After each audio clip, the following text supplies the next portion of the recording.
अस्सलाम वालेकुम नाजरीन, मैं हूं मोहम्मद अबूजर, आपका दोस्त, आपका होस्ट। फिक्र पाकिस्तान की तरफ से आपसे डेली गुफ्तगू होती है, लेकिन आज मैंने सोचा जिस टॉपिक की बात करनी है, मेरे से ज़्यादा बेहतर नौजवान नस्ल का मसला है, उसकी फ़िक्र है। और इस फिक्र को एक्सप्लेन करेंगे अली भाई। कॉलेज के स्टूडेंट हैं और आजकल की नौजवान नस्ल के जहनीत से बिल्कुल वाकफियत रखते हैं। असल में मौजू है आज पबजी और टिकटॉक। तो अस्सलाम वालेकुम अली भाई। वालेकुम अस्सलाम। अली भाई कैसे हैं आप? अल्लाह का करम। अली भाई आज आपसे गुफ्तगू करने के लिए हाजिर हुआ हूँ मैं कि आप ये बताइएगा कि ये जो पबजी है ये किस चीज़ का बला का नाम है। आजकल जो बच्चे हैं नौजवान नस्ल के मुस्तकिल जो है ना इसमें मुब्तला होते मुझे नजर आ रहे हैं, इस नशे में, और कोई किसी किस्म की एक्टिविटीज नहीं रह गई। ये मुआशरा किधर को जा रहा है, इसकी एक्चुअली मुझे फिक्र थी।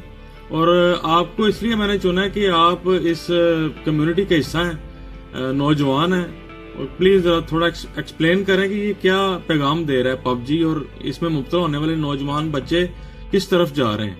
Thank you. जरा थोड़ा सा एक्सप्लेन करें अपने नौजवान नस्ल की क़यादत करते हुए या उनकी जुबान बोलते हुए। मुझे आपके अंदर दिल की बात पता होना चाहिए, नौजवान नस्ल के दिल की बात क्या है, प्लीज।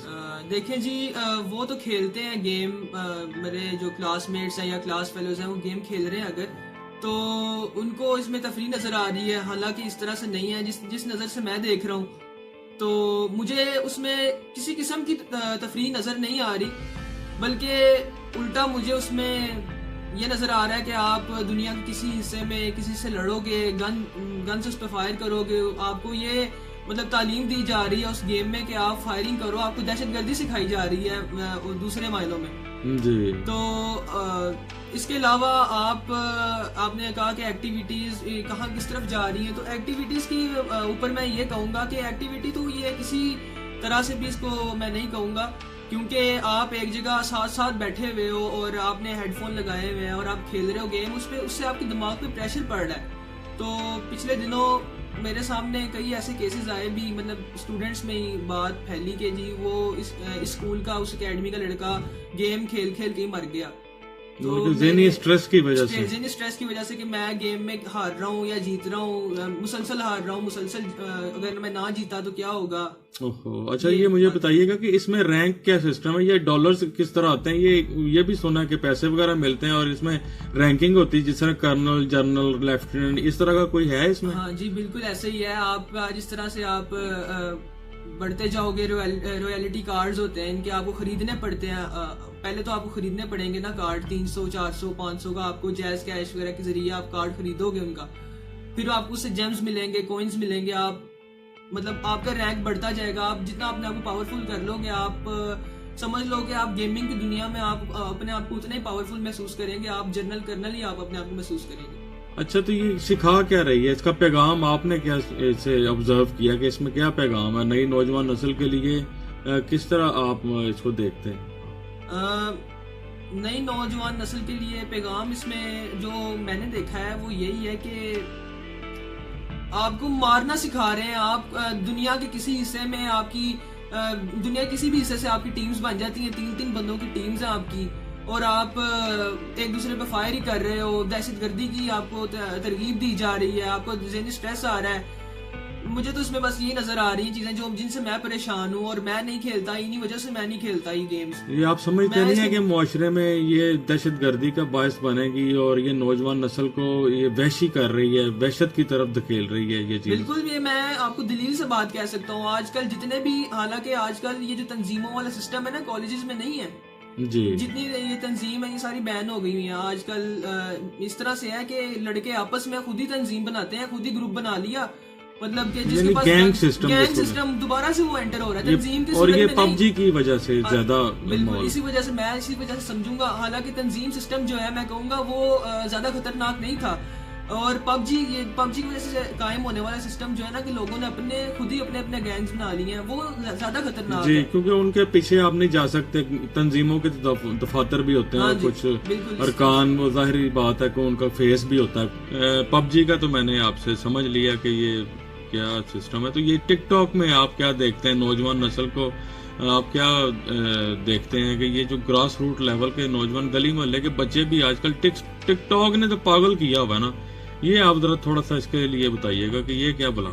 دیکھیں جی، پوری نوجوان نسل جو ہے وہ ایک ہی طرف چل پڑی ہے کہ ہم نے لائکس لینے ہیں، ہم نے کمنٹس لینے ہیں، ہم نے ہماری فین فالوئنگ ہونی چاہیے اور ہم سٹار بنیں گے۔ دیکھیں جب سب ایک ہی کام پہ چل پڑیں گے کہ ہم سٹار بنیں گے تو دیکھنے والا کون ہوگا یار؟ اور ٹک ٹاک کا یہ حساب ہے کہ وہ ہر ایرے گہرے کو اٹھا کے تو فالوورز دے دیتا ہے، اور اس سے مطلب کہ ویڈیو آپ کی مطلب آپ کے عوام زیادہ ہے اس پہ تو آپ کی ویڈیو زیادہ وائرل ہوتی ہے اور آپ اس پہ زیادہ جلدی مشہور ہو جاتے ہو۔ اچھا، اس کا فائدہ ہے کہ نقصان ہے، آپ کیا سمجھتے ہیں؟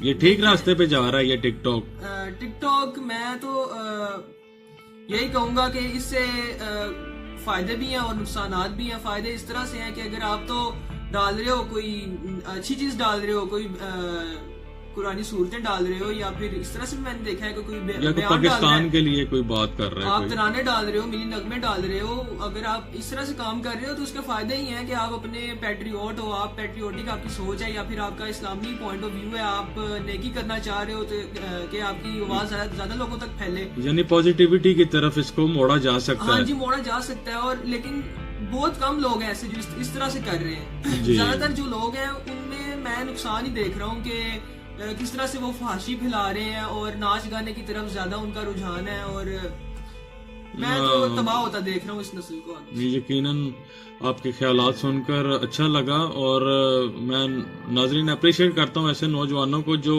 اس عمر میں بھی اچھے خیالات رکھتے ہیں، اور ماں باپ کے لیے انشاءاللہ باعث فخر ہوں گے اس طرح کے بچے۔ نوجوان نسل کو ان سے موٹیویشن لینی چاہیے اور ان کو فالو کرنا چاہیے میرے خیال میں، کیونکہ یہی پاکستان کا بہترین اثاثہ ہے، اس طرح کے بچے جن کی اس طرح کی سوچ ہے، اور انہوں نے ہی اگلی نسل کو سنبھالنا ہے۔ انشاءاللہ انہی کے ہاتھ میں پاکستان کی باغ دوڑ ہوگی۔ نوجوان نسل کے لیے بہت ضروری ہے کہ ٹک ٹاک اور پب جی سے پرہیز کریں اور اس کو پازیٹیوٹی میں لائیں۔ اچھا علی بھائی، میں اینڈ پہ آپ سے یہ پوچھنا چاہوں گا کہ آپ کی کیا ایکٹیویٹیز ہیں، آپ اپنا تھوڑا سا بتائیے گا۔ دیکھیں جی، آپ ٹک ٹاک یا پب جی کھیلتے ہیں؟ پہلے یہ بتائیے۔ نہیں، میں ٹک ٹاک پب جی کی طرف میرا دل ہی نہیں ہے وہ کھیلنے کا۔ تو آپ علی بھائی پھر کیا کرتے ہیں؟ میری جو زیادہ تر میرا وقت گزرتا ہے وہ کالج کی فرسٹ ایئر کا میں اسٹوڈنٹ ہوں، اور کالج کی اسٹڈیز میں گزر جاتا ہے۔ جو باقی میرا وقت بچتا ہے کبھی تو اردو لٹریچر کی طرف میرا رجحان ہے زیادہ۔ جی ماشاءاللہ، تو بکس پڑھ لیتا ہوں، بہترین رائٹرز ہیں، نسیم اجازی، محسن نقوی صاحب کو میں پڑھتا ہوں، اور ناصر کاظمی، اور آج کل کے شعراء جو ہیں عمار اقبال دیکھ لیں آپ، اور ایسے علی زریون، کافی بہترین شعراء ہیں یہ تو، میں ان کو پڑھتا ہوں، ان سے کافی سبق ملتا ہے۔ بہت خوشی ہوئی ہے۔ علی بھائی کچھ سنانا پسند کریں؟ کچھ آپ لکھتے بھی ہیں یا صرف سنتے ہی ہیں؟ جی میں آپ کو سنا لیتا ہوں۔ جیسے آپ کا چینل ہے فکر پاکستان، تو میں پاکستان کے لیے 2 اشعار نظم کے سنا دیتا ہوں۔ ہے دعاؤں کا ہم کو صلہ یہ ملا، ہے دعاؤں کا ہم کو صلہ یہ ملا، سبز گنبد کے صدقے میں جھنڈا ہرا۔ ماشاءاللہ، ہے دعاؤں کا ہم کو صلہ یہ ملا، سبز گنبد کے صدقے میں جھنڈا ہرا۔ اے وطن تو سلامت رہے گا صدا، اے وطن تو سلامت رہے گا صدا، ہے محمد کے نام پہ نقشہ تیرا۔ ارے واہ، ارے واہ۔ ہے دعاؤں کا ہم کو صلہ یہ ملا، کائنڈلی دوبارہ ذرا۔ ہے دعاؤں کا ہم کو صلہ یہ ملا، سبز گنبد کے صدقے میں جھنڈا ہرا۔ ماشاءاللہ ماشاءاللہ۔ اے وطن تو سلامت رہے گا صدا، ہے محمد کے نام پہ نقشہ تیرا۔ ارے واہ، بس یہ کچھ میرے ذہن میں تھے۔ بہت شکریہ ناظرین، یہ تھے علی بھائی، ابھرتے ہوئے ستارے پاکستان کے، انشاءاللہ اگلی نسل کے لیے بہترین شاعر ثابت ہوں گے، اور پوری قوم اور پوری نوجوان نسل کے لیے ان کو ایک دیکھنا چاہیے پازیٹیوٹی میں کہ علی بھائی نے آپ کو کس طرح ایکسپلین کیا ہے، اور یہ اثاثہ ہے نوجوان نسل کا۔ اس طرح کے بچوں کو اپریشیٹ کرنا چاہیے۔ علی بھائی، میں آخر میں آپ سے ریکویسٹ کروں گا کہ نوجوان نسل کے لیے ایک چھوٹا سا پیغام۔ میں یہی کہنا چاہوں گا نوجوان نسل کو کہ پازیٹیوٹی لائیں اپنے اندر، اپنے کام کے اندر پازیٹیوٹی لائیں، خود کو پازیٹیوٹی میں انوالو کریں، کوشش کریں کہ زیادہ سے زیادہ آپ لکھنے پڑھنے پہ دھیان کریں، اپنے رائٹرز کو پڑھیں، آپ کی اقبال صاحب نے آپ کے لیے کیا کیا کچھ لکھا ہوا ہے، آپ کو وہ پڑھنا چاہیے کہ آپ کے لیے وہ لکھا ہے، اتنا کیوں لکھا ہے آپ کے لیے، آپ کیا چیز ہے، آپ ایکسپلور کریں خود کو. ماشاءاللہ. بس علی بھائی آخر میں ہم نعرہ لگائیں گے پاکستان کے لیے، پاکستان زندہ باد، فکر پاکستان زندہ باد.